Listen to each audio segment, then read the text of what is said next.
ಬೈಕ್ನಲ್ಲಿ ತೆರಳುತ್ತಾ ಇದ್ದ ಯುವಕನ ಮೇಲೆ ಕಾಡಾನೆಯೊಂದು ದಾಳಿ ಮಾಡಿದ್ದು ಗಂಭೀರವಾಗಿ ಗಾಯಗೊಂಡ ಯುವಕ ಆಸ್ಪತ್ರೆಗೆ ದಾಖಲಾದ ಘಟನೆ ದಕ್ಷಿಣ ಕನ್ನಡ ಜಿಲ್ಲೆಯ ಸುಳ್ಯ ತಾಲೂಕಿನ ಕೊಲ್ಲಮೊಗ್ರ ಗ್ರಾಮದಲ್ಲಿ ನಡೆದಿದೆ.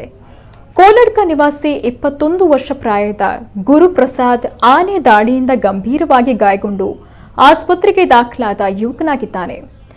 ಇಂದು ಮುಂಜಾನೆ ಕೊಲ್ಲಮೊಗ್ರ ಗ್ರಾಮದ ಇಡ್ನೂರು ಎಂಬಲ್ಲಿ ಡೈರಿಗೆ ಹಾಲು ತೆಗೆದುಕೊಂಡು ಹೋಗ್ತಿದ್ದ ವೇಳೆ ಗುರುಪ್ರಸಾದ್ ಮೇಲೆ ಕಾಡಾನೆ ದಾಳಿ ನಡೆಸಿದ್ದು 100 ಮೀಟರ್ಗಳವರೆಗೆ ಎಳೆದುಕೊಂಡು ಹೋಗಿದೆ ಅಂತ ಪ್ರತ್ಯಕ್ಷದರ್ಶಿಯೊಬ್ಬರು ಹೇಳಿದ್ದಾರೆ.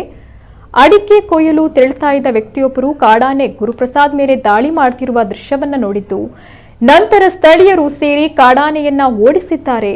ಈ ಭಾಗದಲ್ಲಿ ತೋಟಗಳ ಮೇಲೆ ಕಾಡಾನೆ ದಾಳಿ ನಡೆಯುತ್ತಲೇ ಇದ್ದು ದಾಳಿ ತಪ್ಪಿಸಲು ಅರಣ್ಯಾಧಿಕಾರಿಗಳ ಸತತ ಪ್ರಯತ್ನಗಳನ್ನು ನಡೆಸುತ್ತಲೇ ಇದ್ದಾರೆ. ಆನೆ ಕಾಡು ದಾಟಿ ನಾಡಿಗೆ ಬರದಂತೆ ಹಲವು ಕಡೆಗಳಲ್ಲಿ ಕಂದಕ ತೋಡಲಾಗಿದ್ರೂ ಕೂಡ ಕಂದಕ ತೋಡದೆ ಬಿಟ್ಟ ಜಾಗದಲ್ಲಿ ಆನೆ ಸವಾರಿ ಮಾಡುತ್ತಿದ್ದು ಅಲ್ಲಿಂದಲೇ ಕೊಲ್ಲಮೊಗ್ರು ಗ್ರಾಮಕ್ಕೆ ಪ್ರವೇಶಿಸಿರುವ ಶಂಕೆ ಇದೆ. ಕಳೆದ 7-8 ತಿಂಗಳ ಹಿಂದೆಯೂ ಇದೇ ರೀತಿ ವೃದ್ಧರೊಬ್ಬರ ಮೇಲೆ ಕಾಡಾನೆ ದಾಳಿ ನಡೆಸಿದ್ದು ಆ ವೇಳೆ ಗಾಯಗೊಂಡಿದ್ದ ವೃದ್ಧ ಮೃತಪಟ್ಟಿರುವ ಪ್ರಕರಣ ಕೂಡ ದಾಖಲಾಗಿತ್ತು.